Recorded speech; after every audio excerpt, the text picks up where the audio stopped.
Hello, witchy people.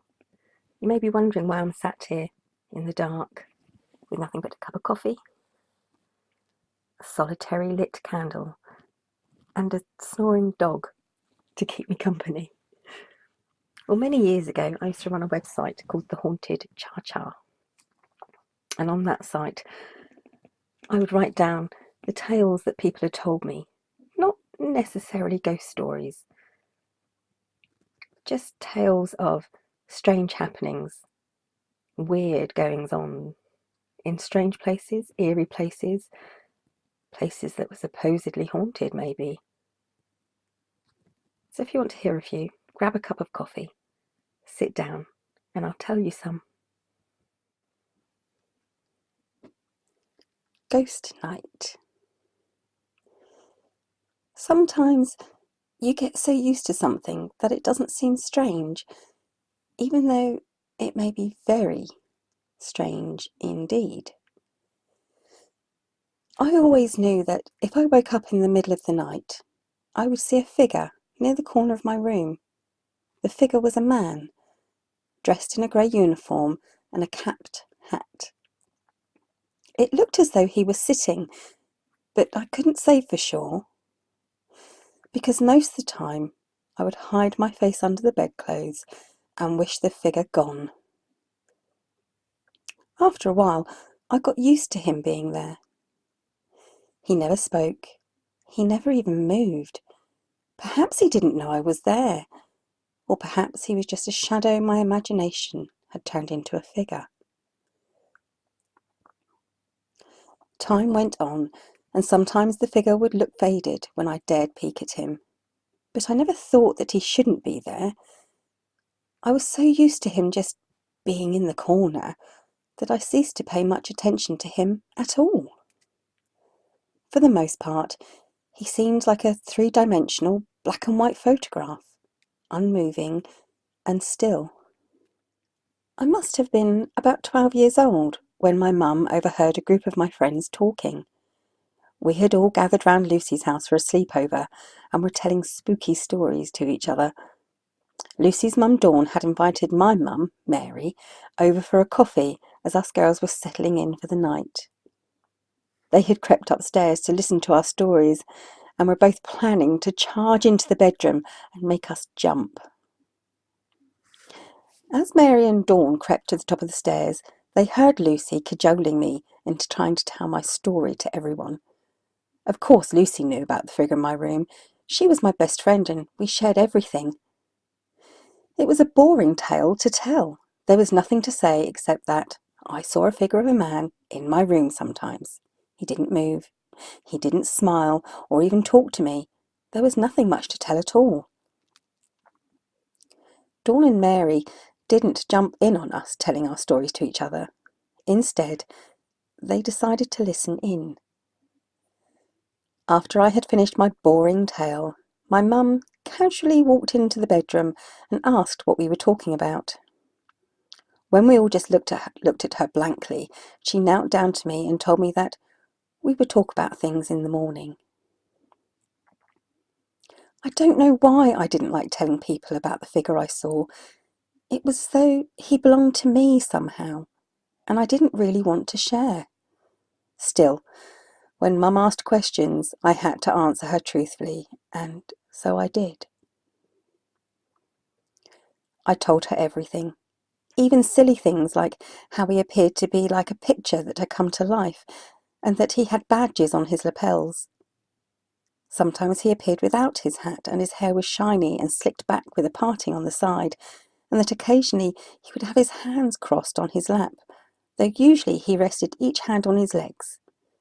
Each detail I told my mum seemed to fade it in my head.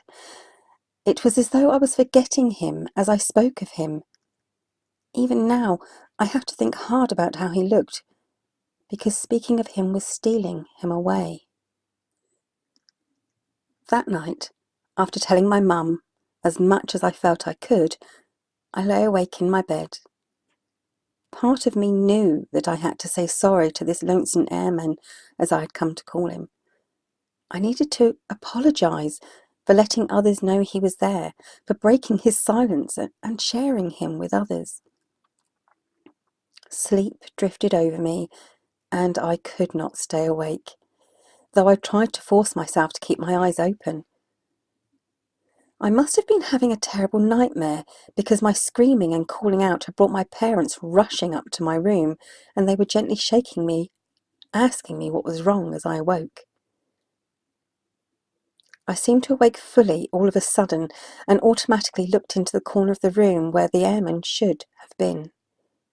He was there, faded and looking more grey now than ever, but he was definitely there. I could hear Mum and Dad voicing their concerns, asking me to tell them why I was crying. The room was silent to my ears. Then the figure did something he had never done before. He moved. He turned his head slowly to look at me, and kept his eyes looked to mine as he shook his head softly from side to side. He had tears in his eyes, I'm sure, or were they my own tears? I don't rightly know. But as he shook his head, he faded to nothing. He just wasn't there any longer, and I knew then that I would never see him again. For as long as I can remember, I called this figure the airman, and I thought that he may have been German because of the grey uniform.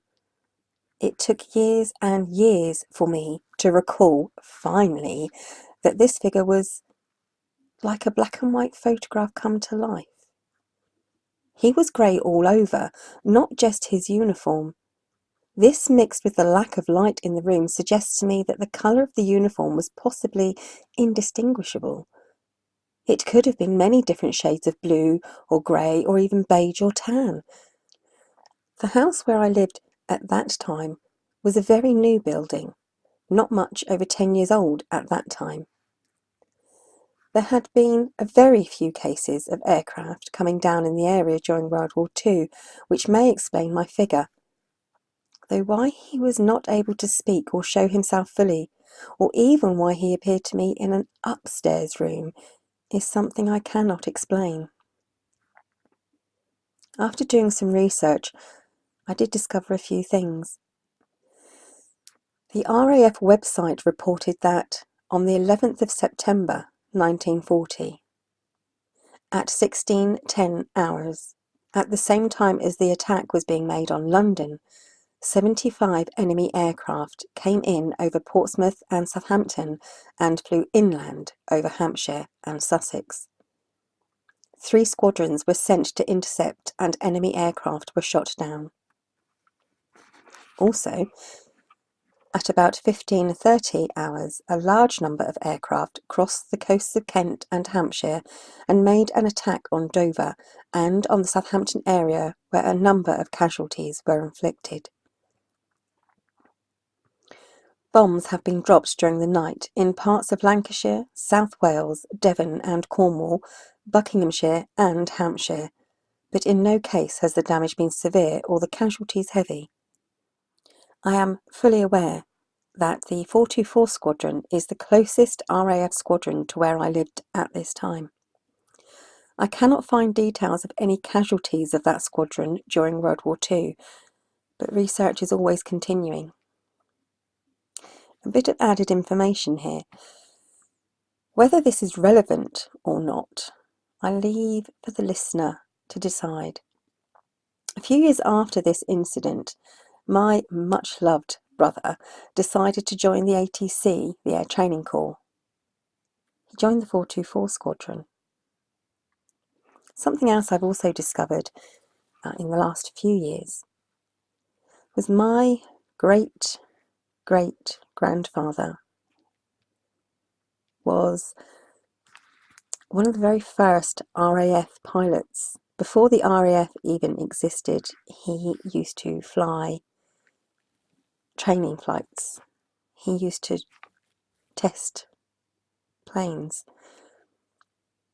I look at photographs of this man, and he does look a lot like my lonesome airman.